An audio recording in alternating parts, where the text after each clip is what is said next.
اللہ کے نام سے جو بڑا مہربان اور نہایت رحم کرنے والا ہے۔ میرے بہنوں اور بھائیوں، آج جس ٹاپک میں ویڈیو بنانے لگی ہوں وہ ہمارے گھر کا مسئلہ بن گیا۔ کہیں پر شوہر بیوی پر ظلم کر رہا ہے اور کہیں بیوی شوہر پر ظلم کر رہی ہے۔ ساس نندوں کی لڑائی جھگڑے یہ عام سا مسئلہ بن گیا ہے، اور شریعت اسلامی میں حضور صلی اللہ علیہ وآلہ وسلم نے اور اللہ تعالیٰ نے اس کے بارے میں کیا ارشاد فرمایا کہ دنیا میں سب سے بہترین انسان وہ ہے جس کا اخلاق اچھا ہو۔ حضرت حکیم بن معاویہ کشیری اپنے باپ سے روایت کرتے ہیں کہ میں نے عرض کیا، یا رسول اللہ، ہماری بیویوں کے ہم پر کیا حقوق ہے؟ تو رسول اللہ صلی اللہ علیہ وآلہ وسلم نے فرمایا کہ جب تم کوئی چیز کھاؤ تو زوجہ کو بھی کھلاؤ، اور جب تم کوئی لباس پہنو تو زوجہ کو بھی پہناؤ۔ ان کے چہرے پہ تماچے نہ مارو، ان کو برا بھلا نہ کہو، اور ان کو گھروں میں چھوڑ کر تم خود کہیں اور نہ چلے جاؤ۔ تو اس حدیث مبارکہ سے بات ثابت ہو گئی کہ بیوی کو مارنا، گالی گلوچ دینا، اور اس کی صورت میں جو شخص کرتا ہے، جو شوہر ان گناہوں کا مرتکب ہو جاتا ہے، تو قیامت کے دن روتا رہے گا۔ کس وجہ سے؟ کہ اس نے اپنی بیوی بچوں پر ظلم کیا، زیادتی کی۔ اس وجہ سے قیامت کے دن وہ شخص، وہ شوہر ظلم کرنے کی وجہ سے قیامت کے دن روتا رہے گا۔ مسلم رحمۃ اللہ علیہ نے ایک حدیث بیان کی ہے کہ کوئی مومن مرد کسی مومن عورت سے بغض نہ رکھے، کیونکہ اگر اس کی ایک عادت ناگوار ہوتی ہے تو دوسری پسندیدہ بھی ہوتی ہے۔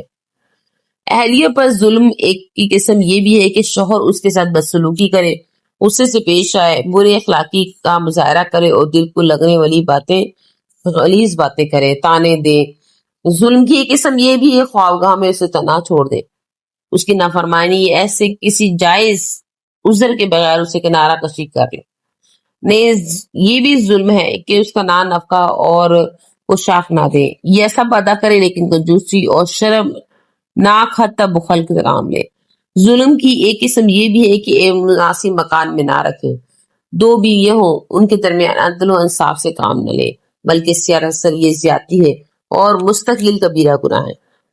اس کی دلیل و روایت کو ترمذی اور حاکم نے نقل کیا، اور شرط کے مطابق اس کی تصحیح کی ہے کہ ابو ہریرہ رضی اللہ تعالیٰ عنہ سے منقول ہے کہ رسول اکرم صلی اللہ علیہ وآلہ وسلم نے ارشاد فرمایا، جس کی دو بیویاں ہوں اور ان کے درمیان انصاف نہ کرے تو قیامت کے دن وہ اس حال میں آئے گا کہ اس کا مونڈھا جھکا ہوا ہوگا۔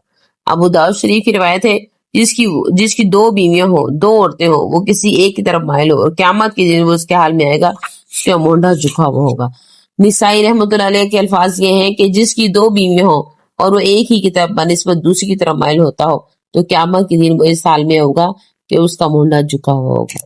تو میرے بہنوں اور بھائیوں، آپ اپنے گھروں کی طرف دیکھیں، اپنے گھروں میں جو مسئلے عام ہو چکے ہیں ان پر توجہ دیں کہ بیوی پر ظلم کرنا، شوہر پر ظلم کرنا، جو ہے ساس سسر نندوں کا آپس میں نہ بننا، بیوی بھابھی کے ساتھ لڑائی جھگڑے کرنا، یہ ہمارے اخلاق نہیں ہے۔ ہمارا اسلام ہمیں یہ چیزیں نہیں سکھاتا۔